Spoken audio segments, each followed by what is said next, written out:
Ever since my building's washer broke in October, and with the landlord fixing things whenever the mood strikes him, my Sundays have fallen into a ritual. 2 bags of laundry, a jar of coins, and a pilgrimage to the all-night laundromat tucked past the pharmacy on the corner. I counted the coins out before I left. You never know when you need them. Enough for 1 wash and 1 dry, plus 1 extra in case a machine ate one. Exact change is a habit from being broke. The laundromat always looks closed, even when it isn't. Only half the ceiling lights bother to glow. A sofa slumps by the window, forever empty, and a vending machine offers 3 lonely kinds of detergent. 2 long rows of machines glare at each other down a narrow aisle. The door sticks. You have to shoulder it open. I did, and that big chunk of metal swung shut behind me. Most of the machines are dead. They've been that way for as long as I remember. Doors mummified in wide bands of silver-gray tape, some scrawled with "out of order" in marker, others silent beneath their wrappings.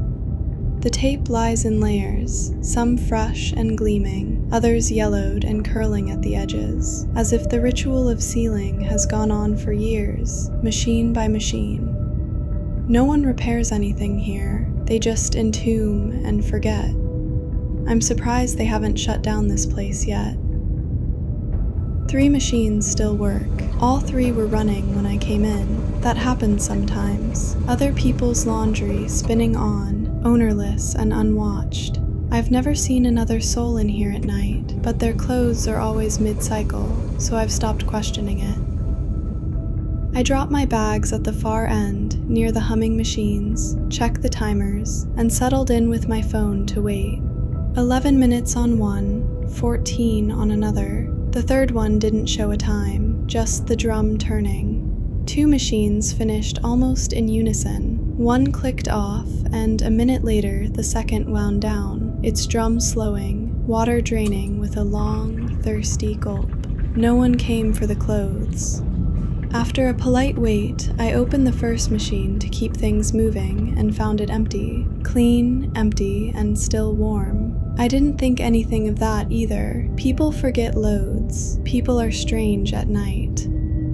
I was loading my stuff into it, crouched down, half my attention on my phone balanced on my knee, when the third machine stopped. I felt the silence. The laundromat had been filled with that low, constant churning, and then suddenly, it was gone. The room seemed to swell, growing vast and motionless, and the only sound left was the nervous buzz of the ceiling light. Then, from somewhere in the middle of the row, one of the taped machines moved. Not just the door, the entire machine. Something heavy shifted inside, that unmistakable sound of weight trying to find space where there is none. Metal groaning, feet scraping a centimeter across concrete. Then another machine, further down. Then a third, across the aisle. It was the sound of a room full of sleeping things, roused one by one. Then the banging started. The first blow was so fierce I felt it in my bones, vibrating up through the floor. From inside one of the taped machines, a flat, desperate strike against the door, the tape straining but holding. Then another, then a different machine, then 2 at once, out of sync, doors leaping against their bindings. Beneath the banging was another sound I try not to remember too clearly, a dragging, circular scrape, as if something inside was turning itself over and over, searching for the right angle to strike. I didn't scream. I didn't move. Crouched at the open machine, coin poised between my fingers, I simply froze. Every part of me halted except my heart, which hammered on. 4 meters away, the nearest taped door shuttered. My hand finished what it had started. I don't remember deciding. I didn't even feel my hands. The coin left my fingers, dropped into the slot, rolled and clunked home, and the machine under my hands shuddered, filled, and began to turn. The banging stopped. Everything stopped, all at once, mid-blow. The dragging ceased. The machine settled, heavy and still. The room returned to being just a laundromat, one drum churning, the ceiling light buzzing, my knees aching from where I crouched. I stayed down there a long time, listening to the machine wash my clothes. It took me minutes of replaying the scene to begin to grasp. 3 machines running when I arrived. Calm. 2 stopped. Still calm, because 1 remained. The last one stopped, and the building stirred. My coin dropped, a drum spun, and everything slept again. As long as 1 machine is running, it's quiet. I didn't believe it exactly, but I believed it enough to stand up very slowly, look down the length of the aisle at the front door, and understand that my machine was at the very back, the exit at the very front, and everything taped was in between. I walked, hugging the center of the aisle, keeping an equal distance from both rows, eyes flicking from door to door. Up close, the tape was uglier. On some machines, it wrapped past the door, circling the whole body, as if whoever sealed it no longer trusted the latch. I was maybe 3 meters from the door when my machine finished its cycle. I heard it behind me, the drum winding down, the drain gulping, and I sprinted the last steps, grabbed the handle, and shoved. The door refused to budge. I leaned in with my shoulder, as always, but nothing gave. Behind me, the building was slowly stirring again, shifting, feet scraping. Panic took over. I yanked and shook the handle with both hands, glass rattling in its frame, but the door stayed shut. The banging started, closer this time, or louder, or I was just closer to it. I looked back, and halfway down the row, one of the taped doors opened. The tape did not tear, it peeled, slowly, strip by strip, each one lifting with a long, shivering sigh, as if the machine were being unwrapped. The door swung open, and something emerged from the drum. Silence took over. I can't tell you what it looked like, and not for dramatic effect. The light back there was dead. I saw darkness pouring from a small, round opening, moving like liquid, except it gripped the rim to pull itself through, taking far too long to emerge. By the time it reached the floor, I was already there too. That wasn't a choice.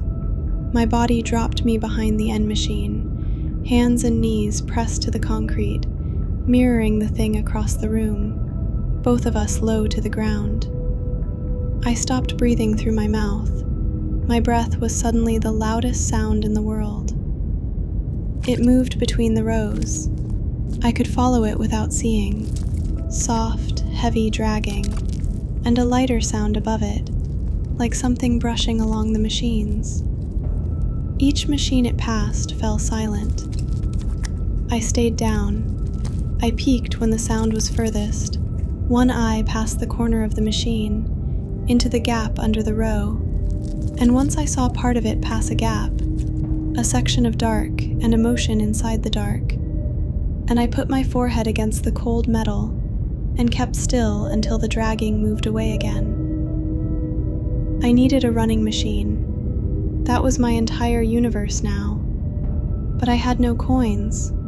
I'd counted them out, wash and dry and 1 spare, and the spare was already gone in that first accidental drop. The drier coins were in my jacket, abandoned on the sofa at the front, out in the open. With a strange, icy calm, I realized I would have to scavenge for money on the laundromat floor while that thing made its rounds. Laundromats bleed coins. Everyone drops them. I crawled the aisle, cheek nearly pressed to the concrete, peering into the black gaps beneath the machines. The first 3 gaps offered only lint, a lone sock, and the corpse of a pen. The dragging sound reached the end of its row and began to turn. Fourth gap. A dull edge of metal, deep under the machine, farther in than my fingers. I lay flat on the floor and slid my arm up to the shoulder, cheek pressed to concrete that reeked of soap and mildew. My fingertip found the coin. It shifted a millimeter and scraped, a sound both tiny and thunderous. I froze. The dragging paused, somewhere, then continued. I coaxed the coin toward me, millimeter by millimeter, pinning and inching it under my fingertip. Each scrape made me stop and wait, arm swallowed by darkness, bracing for something to touch my hand. Nothing did. I got the coin. It was wet. Feeding the slot was the loudest thing I have ever done. There is no silent way to pay a machine. The drop, the roll, the clunk as it swallows your offering. My hands shook so badly I had to press the coin in with both thumbs. Drop, roll, clunk. Down the room, the dragging stopped. My machine was still hanging open, and a machine won't start with the door open, and drum doors don't close quietly, they latch. I closed it as slowly as the hinge allowed, felt the latch take up tension under my palm, and then there was nothing left to do slowly. I pushed. The latch snapped home like a shot, and for one full second, the room held its breath. Me, the machines, the thing in the dark. And then the drum filled and turned, and the churning covered everything. The dragging retreated. From the floor, I watched as, halfway down the row, the darkness gathered itself, climbed the face of its machine, and poured back into the open drum, folding in on itself, taking far too long. The door swung shut behind it, but did not latch. It simply rested there, a centimeter ajar. I had bought 30 minutes. I spent them trying everything. I tried the door first, properly this time, calm and methodical. No success. No latch to jiggle, no thumb turn inside, locked from the outside. Did someone lock this place on purpose? I thought laundromats were open 24/7. Or maybe someone knows what they are locking in. I stood gripping the cold handle while the realization settled in.